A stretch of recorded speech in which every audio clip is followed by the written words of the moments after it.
Bonjour, folks, and thanks for tuning in to another album review. Today's episode is the new studio album from French metalcore band Novelists. Deja Vu is their first album with new vocalist Tobias from German band Alaska. Now, I'm not too familiar with the band's back catalog with their previous vocalist, but from what I have heard, it's been pretty good. They're always implementing cleans more than scream vocals, which is not super typical of metalcore. There's always amazing guitar work from Florestan Durand. Yes, I'm butchering that. And nice ambient textures with very prog and gent-inspired sounds. With Deja Vu, did Novelists write a metalcore classic, or did they just fall short? Just about half the album is the full tracks that people come to listen to. The first of which is Smoke Signals, a much more melodic tune starting with a nice solo-type guitar work in the beginning before the main riff plays. The lyrics touch on dealing with pain and issues while also being on the precipice of ending it. It's heavy in places, but mostly melodic with a chorus that is catchy as it is emotional. The second one is Heretic, featuring Flo, the vocalist of fellow French metalcore band LANDMVRKS. Flo takes over most of the vocals on the verses in a rapish, nu metal type vocal style, with Tobias' chorus being short and sweet but still amazing. The driving riff throughout the tune and during the breakdown is just super headbang worthy, with Tobias' phone screams colliding before the guitar solo and one more chorus kicks in. Such an amazing track. Made by Design comes next and is very similar to Smoke Signals in that it's heavy and melodic, but a chorus that is short before a robotic voice comes in. The heavier parts of the song are amazing but don't overstay their welcome. Tobias' screams on the song are really solid, but the clean chorus is so huge, even though it is so short.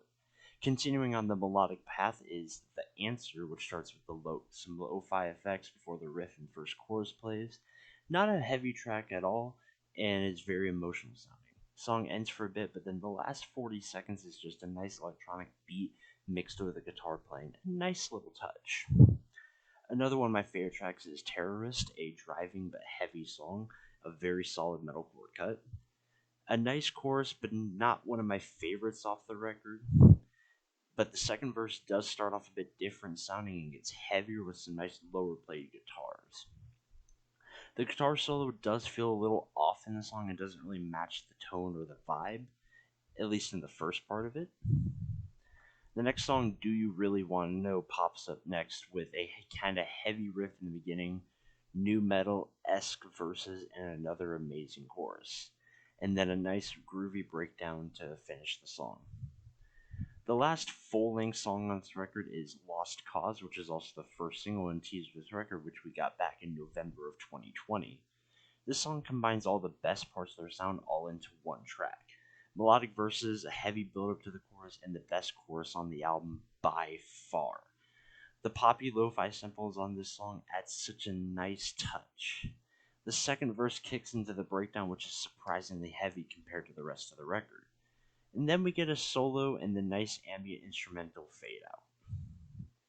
You may be wondering, I only mentioned 7 tracks. Is this a 7-track EP? I mean, that's what I think it should be.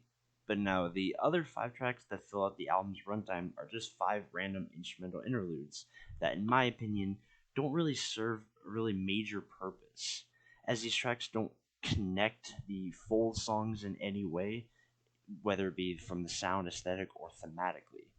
Just 5 tracks for random ambient or guitar work just for the sake of it. I don't mind instrumental interludes, they can be very well done, but a lot of these just feel like filler tracks to kick the runtime above 30 minutes. That's just my 2 cents, but y'all might enjoy it. Deja Vu may be bogged down by random interludes, but the full-length songs actually on this record do stand out on their own. There are some slight similarities between the tracks in terms of structure or style, but are all very solid or really good. Deja Vu was a solid jumping point for me to this band, and it gets a 7 out of 10. Thanks for watching this album review. Let me know what you think of this album in the comments below, and tune in next time where I review a popular band from my original hometown, Des Moines, Iowa. I think you'll know who it is. Thanks and au revoir.